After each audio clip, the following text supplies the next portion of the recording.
بسم الله مع هذه الركلة الجزائية للمنتخب اليمني. التركيز مطلوب، التركيز مطلوب، التركيز مطلوب، ونشاهد معا. يلا أكرم أكرم أكرم أكرم في المرمى، جول!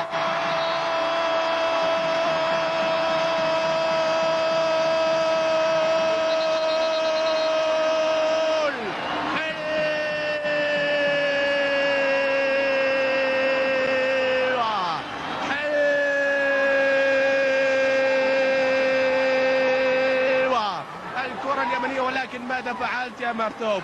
ماذا تريد أن تقول لنا يا مرتوب؟ ماذا تريد أن تقول لنا؟ هل تريد تعيد ركلة جزاء أو ماذا تقول لنا يا مرتوب؟ يا مرتوب يا مرتوب يا مرتوب يا مرتوب يا مرتوب يا الأوزباكي يا مرتوب، وركلة جزاء. ماذا تريد؟ وجول وجول وجول وجول وجول وجول وجول وجول. ماذا تريد يا مرتوب؟ حرام عليك، والله حرام عليك يا مرتوب. لا تريد أن ماذا تريد؟ يا حكم مواليد 77 أكبر كارثة سنراها في كأس العالم الناشئين هذا الحكم. أقول بصراحة، أنا ساكت من الصبح ولكن قلتها بصراحة الآن. ماذا يريد؟ ما هو الخطأ؟ أين مرتين؟ هل تريدها؟ يا ساتر. نتابع له. أكرم الصلوي، أكرم الصلوي الآن، أكرم الصلوي، أكرم الصلوي، ماذا تريد؟